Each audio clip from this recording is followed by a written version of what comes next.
میری اور کتاب کہانیوں کی طرف سے آپ سب کو السلام علیکم۔ آج سے تقریباً 3000 سال قبل مصر میں ایک جابر اور ظالم بادشاہ فرعون کی حکومت تھی، جو نہ صرف ایک ظالم بادشاہ تھا بلکہ اس نے خدائی کا دعویٰ بھی کر رکھا تھا اور خدا حقیقی کو للکارنے کی ضرورت کی تھی۔ فرعون ایک بہت ہی بد کردار اور ظالم ترین شخص تھا، اور اس نے اپنی رعایا کو حکم دیا تھا کہ وہ اس کے سامنے سجدہ کرے، اور قوم میں سے جو کوئی بھی اس کے آگے سجدہ کرنے سے انکار کرتا وہ اس پر ظلم ڈھا دیتا، یہاں تک کہ وہ اس کو قتل کروا دیتا۔ اسی زمانے میں اللہ تعالیٰ نے اپنے سچے پیغمبر حضرت موسیٰ علیہ السلام کو مابعوث کیا، جنہوں نے بنی اسرائیل کو اللہ کی طرف دعوت دی اور انہیں جھوٹے خدا کی عبادت کرنے سے باز آنے کی ہدایت کی۔ لہٰذا خود فرعون کے محل میں موجود ایک خاتون نے موسیٰ علیہ السلام کے دین کو قبول کر لیے اور اس لا شریک اللہ پر ایمان لے آئی۔ اس خاتون کا نام مشاطہ تھا اور وہ فرعون کے محل میں ایک خادمہ تھی۔ فرعون نے اسے اپنی بیٹی کی خدمت اور اس کے کام کاج کے لیے لگایا ہوا تھا۔ ایک دن کا واقعہ ہے کہ وہ خادمہ فرعون کی بیٹی کے بالوں میں کنگھی کر رہی تھی، اور کنگھی کرتے ہوئے اتفاقاً اس کے ہاتھوں سے وہ کنگھی گر گئی، اور وہ جیسے ہی وہ کنگھی اٹھانے لگی اس کی زبان سے بے ساختہ بسم اللہ نکل گیا، جس پر شہزادی نے کہا، تو نے آج عجیب کلمہ بولا، جبکہ رب تو میرے باپ فرعون ہی ہے، تو تو نے یہ کس کا نام لیا؟ تو اس نے جواب دیا کہ فرعون رب نہیں، بلکہ رب تو وہ ہے جو تجھے، مجھے، بلکہ فرعون کو بھی رزق دیتا ہے۔ شہزادی نے کہا، اچھا تو میرے باپ کے سوا کسی اور کو اپنا رب مانتی ہے؟ تو خادمہ نے جواب دیا، ہاں، میرا، تیرا اور تیرے باپ، ہم سب کا خدا اللہ ہی ہے۔ شہزادی نے اس بات کی خبر اپنے باپ کو دے دی۔ وہ نہایت ہی غضبناک ہوا، اور پھر اس نے اس باندی کو اپنے دربار میں بلایا۔ جب وہ حاضر ہوئی تو فرعون نے پوچھا، کیا تو نے میرے سوا کسی اور کو اپنا رب مان لیا ہے؟ تو خادمہ نے صاف جواب دے دیا کہ میں تجھے خدا نہیں مان سکتی، میرا اور تیرا خدا اللہ ہی ہے جو بلندیوں اور بزرگی والا ہے۔ اس باندی کا جواب سن کر فرعون حیرت زدہ رہ گیا، اور اسے اتنے استقامت اور جرأت بھرے جواب کی توقع نہ تھی۔ اور پھر فرعون نے سوچا کہ اس عورت کو ایسی عبرتناک سزا دینی چاہیے کہ دوبارہ اس طرح کی جرأت کوئی نہ کر سکے۔ فرعون کو پتا تھا کہ یہ عورت اپنے بچوں سے بے پناہ محبت رکھتی ہے، لہٰذا فرعون نے اس خادمہ کے بچوں کو دربار میں لانے کا حکم دیا۔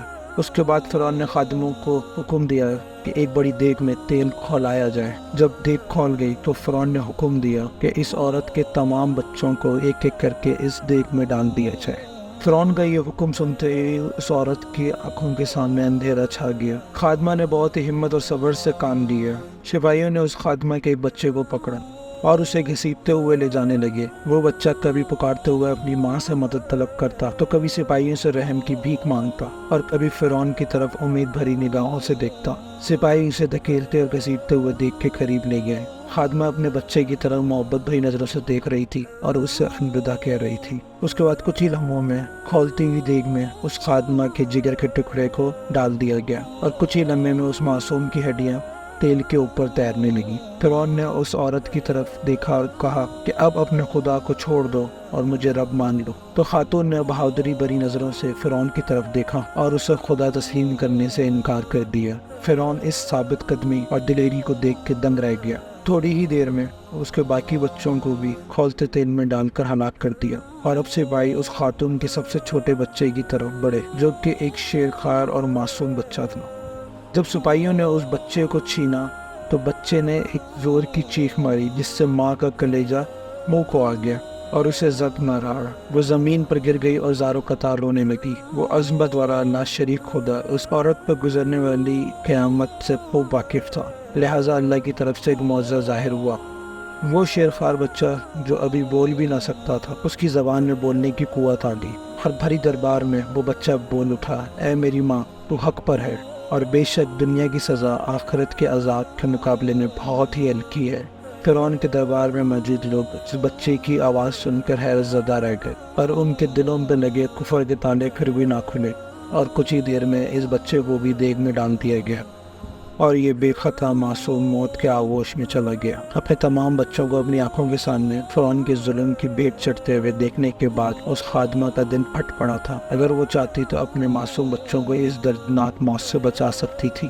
اسے صرف ایک کلمہ کفر پڑھنا تھا، مگر یہ فقط ایک جان بچانے کا بہانہ ہوتا۔ مگر اسے یقین تھا کہ اس کے رب کے پاس اس کے لیے جو کچھ ہے وہ اس ختم ہو جانے والی دنیا سے کئی زیادہ ہے۔ اب سپاہیوں نے اس خادمہ کو پکڑا اور ڈھکیلتے ہوئے اس دیگ کے پاس لے گئے تو خادمہ کے ذہن میں ایک بات آئی۔ اس نے فرعون کی طرف دیکھ کر کہا، رکو، میری ایک درخواست ہے۔ یہ سن کر فرعون کو ایک امید پیدا ہو گئی تو فرعون نے کہا، ہاں بتاؤ، کیا خواہش ہے؟ تو عورت نے کہا، تو میری اور میرے بچوں کی ہڈیاں ایک ساتھ جمع کر کے ایک ہی قبر میں دفن کر دینا۔ اور پھر اس نے اپنی آنکھیں بند کر لی اور اسے بھی دیگ میں پھینک دیا گیا۔ اس واقعے کے 2000 سال کے بعد آخری نبی حضرت محمد صلی اللہ علیہ وسلم اس دنیا میں تشریف لائے۔ آپ کو ایک رات معراج کے سفر پر لے جایا گیا۔ معراج کی رات حضور اکرم صلی اللہ علیہ وسلم براق پر سوار ہو کر بیت المقدس پہنچے تو آپ کو مصر کی طرف سے ایک خوشبو آنے لگی۔ تو حضور نے جبرائیل سے پوچھا، اے جبرائیل، یہ خوشبو کیسی ہے؟